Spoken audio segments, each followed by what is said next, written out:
ശക്തമായിട്ടുള്ള പ്രതിഷേധമായിട്ട് മുമ്പോട്ട് പോകുക എന്നുള്ളതാണ്. ഇന്നിപ്പോൾ കൗൺസിലർമാർ പ്രതിഷേധം നടത്തിയിട്ടുണ്ട്.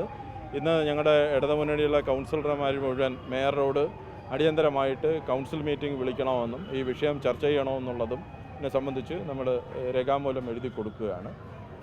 അതിനോടൊപ്പം തന്നെ ഈ പറയുന്ന ഒരു അപമാനമുണ്ടാക്കിയിട്ടുള്ള, നഗരസഭയ്ക്ക് തന്നെ അപമാനമുണ്ടാക്കിയിട്ടുള്ള ഒരു ക്രിമിനലായിട്ടുള്ള ഒരു കാപ്പ കേസിലെ പ്രതിയെ പുറത്താക്കണമെന്ന് ഞങ്ങൾ മേയറോട് ഇന്ന് രേഖാമൂലം കൊടുക്കുകയാണ് ചെയ്യുന്നത്. മേയറാണ് ഇതിനെ സംബന്ധിച്ച് പ്രതികരിക്കേണ്ടത്. ഇപ്പോൾ കഴിഞ്ഞ 2 മാസം കൊണ്ട് ഈ പറയുന്ന കൗൺസിലർ സുഗതൻ എന്ന് പറയുന്ന ആൾ കൗൺസിൽ മീറ്റിങ്ങിൽ പങ്കെടുത്തിട്ടില്ല.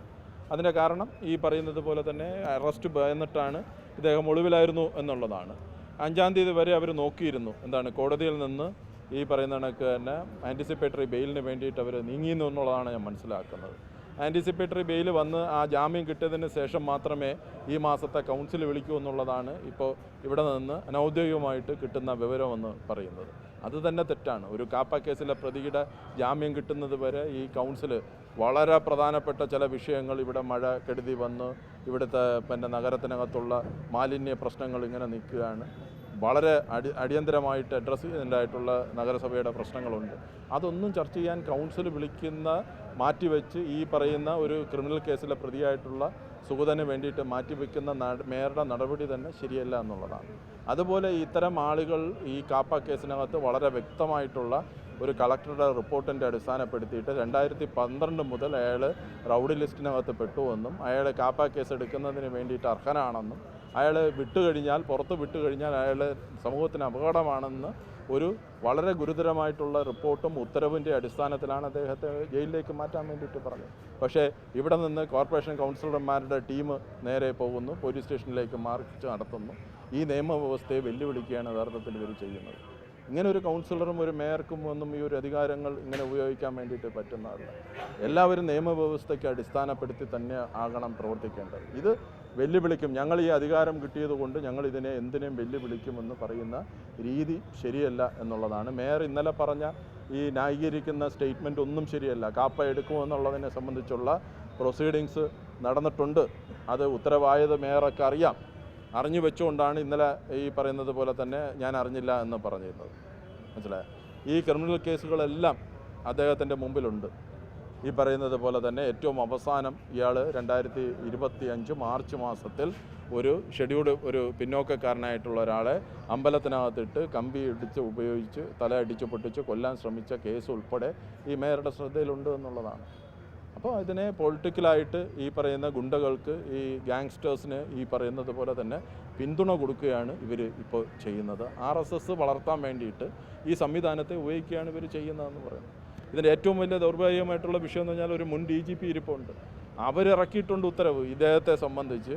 ഇയാൾ കാപ്പ കേസിനകത്ത് പ്രതിയാണ്, ഇയാൾ ഈ പറയുന്ന റൗഡി ലിസ്റ്റിലുണ്ടെന്നുള്ളതിനെ സംബന്ധിച്ച് അവർ സർവീസിലിരിക്കുമ്പോൾ ഒരു കാപ്പ കേസ് എടുക്കാൻ വേണ്ടിയിട്ടും ഇയാളെ പ്രതിയാണെന്നുള്ളത് എല്ലാം അറിയാവുന്നുള്ള ഒരു മുൻ DGP ആണ് ഈ കൗൺസിലിനകത്ത് ഈ റൗഡി അല്ലെങ്കിൽ ഈ കാപ്പ കേസിലെ പ്രതിയുടെ കൂട്ടത്തിൽ ഇന്നിപ്പോൾ ഒരു മുൻ DGPയും കൂടി ഇരിക്കുകയാണ് ചെയ്യുന്നത്. 2012 മുതൽ തന്നെ ഇയാൾ ഒരു ടെററിസ്റ്റിനെ പോലെ ഈ പറയുന്നത് പോലെ എന്തും കാണിക്കുന്ന ഒരു വ്യക്തിയാണ്. അതിനെ കേന്ദ്രീകരിച്ച് കുറേ ആളുകൾ അയാളെ കൂട്ടത്തിലുണ്ടെന്നും അവരെല്ലാം ഈ പറയുന്ന ഇത്തരം ക്രിമിനൽ ആക്ടിവിറ്റീസുകൾ പെട്ടിട്ടുള്ളവരാണെന്നുള്ളതൊക്കെ വിവരങ്ങൾ പോലീസിനുണ്ട്. ആ പോലീസിൻ്റെ സംവിധാനമാണ് ഈ പറയുന്ന അവരുടെ തലപ്പത്തായിരുന്നു ഈ പറയുന്ന മുൻ DGP ഇരുന്നിട്ടുള്ളത്. അവർക്ക് കൃത്യമായിട്ടറിയാം ഈ കാര്യങ്ങളെ സംബന്ധിച്ചെല്ലാം എത്രമാത്രം നമുക്ക് അംഗീകരിക്കാവുന്നതാണ് ഇത്തരം കാര്യങ്ങളെന്നുള്ളതിനെ സംബന്ധിച്ച് അവർക്ക് നന്നായിട്ടറിയാം. ഇന്നിപ്പോൾ K. മുരളീധരൻ ഒരു സ്റ്റേറ്റ്മെൻറ്റ് നടത്തിയിരിക്കുകയാണ്. ആ സ്റ്റേറ്റ്മെൻ്റ് എന്ന് പറയുന്നത് നമ്മളെയൊക്കെ ഞെട്ടിച്ചിരിക്കുകയാണ്. പോലീസ് അറസ്റ്റ് ചെയ്തപ്പോൾ ഗുണ്ടകളും അവിടെ ഒരു മോബ് ഉണ്ടായിരുന്നു. ആ മോബിനെ ഇവിടെ വെച്ചുകൊണ്ട് പോലീസ് മുകളിലോട്ട് വെടിവെച്ചിട്ടാണ് ഇവരെ അറസ്റ്റ് ചെയ്തത്. അതെല്ലാം നമ്മൾ മാധ്യമങ്ങളിൽ കൂടി കാണും. ഇന്നിപ്പോൾ മുരളീധരൻ്റെ സ്റ്റേറ്റ്മെൻ്റ് എന്ന് പറയുന്നത് അത്തരം വെടികൾ അവസാനിപ്പിക്കണമെന്നാണ് പറയുന്നത്. അപ്പോൾ അതിൻ്റെ അർത്ഥം എന്താണ്? ഇത്തരം ആളുകളെ സംരക്ഷിക്കുക എന്നുള്ളതാണ്. അതാണ് ഇന്നത്തെ അദ്ദേഹത്തിൻ്റെ സ്റ്റേറ്റ്മെൻ്റ് എന്ന് പറയുന്നത്.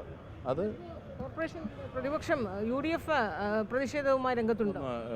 UDFിൻ്റെ ഭാഗത്തുനിന്നും ഒരു പ്രതിഷേധം വന്നിട്ടില്ല. ഇതെല്ലാം ഒരു കുറച്ച് കാലമായിട്ട് അവർ നടത്തുന്ന ചില ഒരു സൗഹൃദം ഐക്യമുണ്ടല്ലോ, അത് തന്നെയാണ് ഇവിടെ നടക്കുന്നത്. ചുമ്മാ ഓരോ പൊട്ടത്തനങ്ങൾ പറയുന്നതാണ്, മനസ്സിലായ. ഒരു കാപ്പ കേസിൻ്റെ പ്രൊസീഡിങ്സ് എന്ന് പറയുന്ന അവിടുത്തെ SHO, എല്ലാ SHOമാരും അതിൻ്റെ ആ കേസിനകത്ത്, ക്രിമിനൽ കേസിനകത്ത് ബാക്ക്ഗ്രൗണ്ടുള്ള ഇത്തരം നൊട്ടോറിയസ് ആയിട്ടുള്ള ക്രിമിനലുകളുടെ റിപ്പോർട്ട് ഹയർ അതോറിറ്റീസിന് കൊടുക്കും.